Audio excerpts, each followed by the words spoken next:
રાજસ્થાનના કુશળગઢથી Jalore Thuthi Kankasiya four lane highway road RMB state દ્વારા સર્વે કરવામાં આવ્યું હતું, જેના અનુસંધાને આ વિસ્તારના ખેડૂતોની જો આ રોડ ફોરલેન બને તો ખેડૂતોની જમીન જાય તેવી ભીતિ સેવાઈ રહી છે।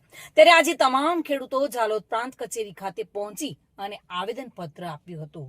જાલોદ તાલુકામાં જ્યાં પણ ખેડૂતો હોય કે જાહેર જનતા હોય તેમની સામે થતા અન્યાય સામે સતત અવાજ ઉઠાવતા અને દરેક ખેડૂતો માટે નિસ્વાર્થ ભાવે લડાઈ લડી લેતા ખેડૂતોને સતત ન્યાય અપાવતા જાલોદ તાલુકાના ખેડૂત આગેવાન એવા મુકેશભાઈ ડાંગી દ્વારા જાલોદ તાલુકામાં જાલોદથી ઠૂંઠી કંકાસિયા થઈ રાજસ્થાનના કુશળગઢ સુધી ફોરલેન હાઈવે પસાર કરવા માટે કરવામાં આવેલા સર્વે અંતર્ગત ગરીબ આદિવાસી ખેડૂતોની જમીનના સંપાદનના વિરોધમાં આજે પ્રાંત અધિકારી જાલોદને આવેદનપત્ર આપી ટૂંક સમયમાં જ ફોર લાઇન હાઈવે રદ કરવામાં આવે તેવી માંગ સાથે ચીમકી ઉચ્ચારવામાં આવી છે।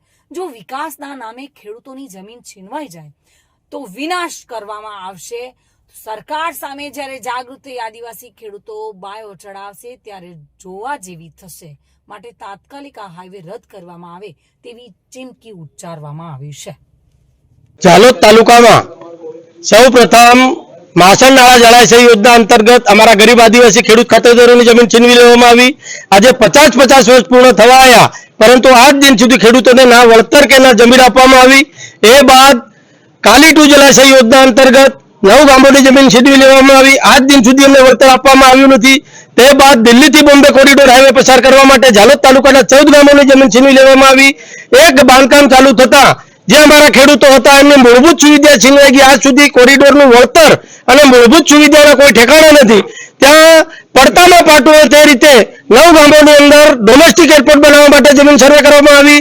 એ ઓછું હોય તો ચાકલિયા વિસ્તારમાં 570 એકર જમીન તમારા ખેડૂતોને છીનવી લઈ જીઆઈડીસી મંજૂર કરવામાં આવી। અને આજે જાણે કે જાલોદ તાલુકાના તમામ આદિવાસી ખેડૂતોનો ખાત્મો જ કરી નાખવાનો એ ભાવનાથી આ સરકાર શ્રી દ્વારા અમારા જાલોદ તાલુકામાં વેલપુરાથી લઈ કલજીની સરસવાડી, દેવજીની સરસવાડી, જાલોદ અને ત્યાંથી ઠૂઠી કંકાસિયા થઈ રાજસ્થાનના કુશળગઢને જોડતો જે ફોરલેન હાઈવે મંજૂર કરવામાં આવ્યો, જેનું સર્વે કરવામાં આવ્યું, એ અંતર્ગત આજ રોજ અમે 10 ગામોના જે ખેડૂત ખાતેદારો છે એ પ્રાંત અધિકારી શ્રી જાલોદને આવેદનપત્ર આપવા માટે આવ્યા છે। કિશોર ડબગર સાથે bureau report, today Gujarati news.